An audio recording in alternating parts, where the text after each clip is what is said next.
थोड़ा दूर पहुंचते ही मैं उस सो कॉल टनल से बाहर आया। अब जिस जगह में मैं था वो जगह मेरी एक्चुअल जगह से काफी ज्यादा अलग थी। ये एक अलग ही दुनिया थी।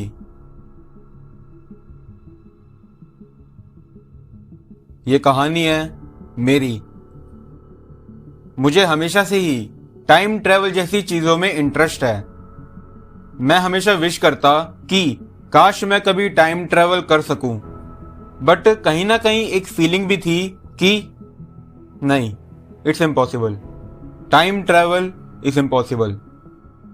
मैं दिन का ज्यादा समय अपने रूम में ही बिताता। मैं बैठे बैठे सोचता वही सब टाइम ट्रेवल जैसी चीजों के बारे में। लेकिन एक दिन मैं हमेशा की तरह अपने रूम में था। मैं बैठे बैठे वही सेम चीजें सोच रहा था। फिर मेरी नजर पड़ी मेरे कमरे की एक दीवार पे। मैंने देखा कि उस दीवार पे एक होल था एंड उस होल से एक काफी वियर्ड ब्राइट लाइट आ रही थी। वो होल एक्चुअली एक सो कॉल्ड टनल था। सो मैंने डिसाइड किया कि मैं उस सो कॉल्ड टनल में जाऊंगा। सो आई डिड। वो टनल काफी लंबी थी।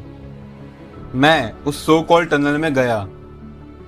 जैसे ही मैं उस टनल में गया, वो ब्राइट लाइट जो उस टनल से आ रही थी वो अब गायब हो चुकी थी। बट स्टिल उस सो कॉल्ड टनल में अभी भी कोई मिस्टीरियस लाइट थी। थोड़ा दूर पहुंचने पर मुझे उस टनल की एंडिंग दिखने लगी।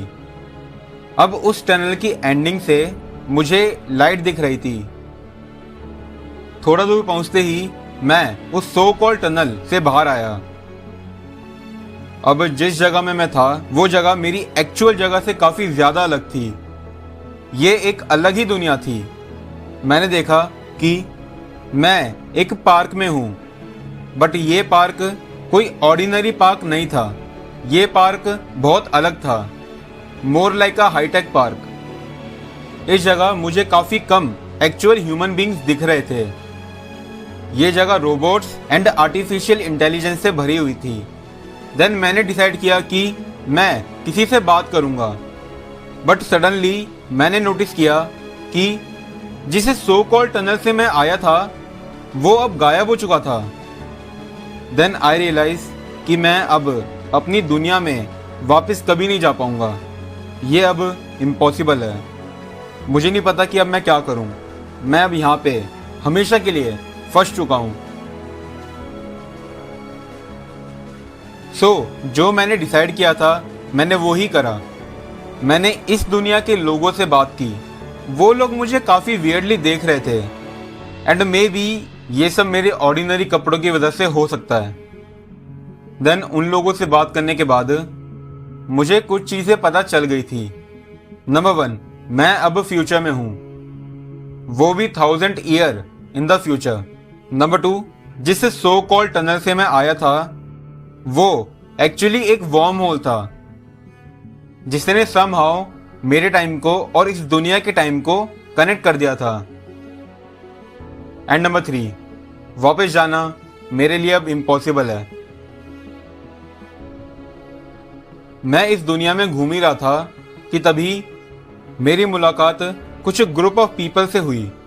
उन्होंने मुझसे कहा कि वो मेरे बारे में सब जानते हैं और वो मेरी मदद करेंगे मेरे टाइम में वापस जाने में। उन्होंने कहा कि वो टाइम ट्रैवल का यूज़ करेंगे। सो मैंने कहा कि सिंपल, अगर टाइम ट्रैवल पॉसिबल है देन ये मुझे सिंपली पास्ट में जाके मेरे टाइम में वापस भेज देंगे। बट उन्होंने कहा कि ऐसा नहीं है। वो टाइम ट्रैवल का यूज़ कुछ लिमिट तक ही कर सकते हैं। मतलब वो टाइम में कुछ लिमिटेड टाइम तक ही आगे या पीछे जा सकते हैं। एंड इसलिए फ्यूचर के लोग हमसे हमारे टाइम में मिलने नहीं आते। उन्होंने कहा कि वो मुझे ठीक उसी तरह वापस भेजेंगे जिस तरह मैं इस दुनिया में आया था। उन्होंने कहा कि वो मुझे पहले बेहोश करेंगे और जब मैं अपनी आंखें खोलूँगा मैं अपने टाइम में अपनी दुनिया में वापस आऊँगा। देन मैंने पूछा कि ऐसा क्यों।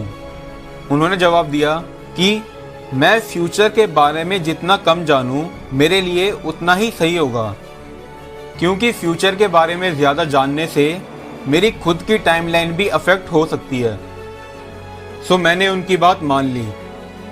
नाउ इसके बाद मुझे कुछ याद नहीं। जब मेरी आंखें खुली तब मैं अपने कमरे में था।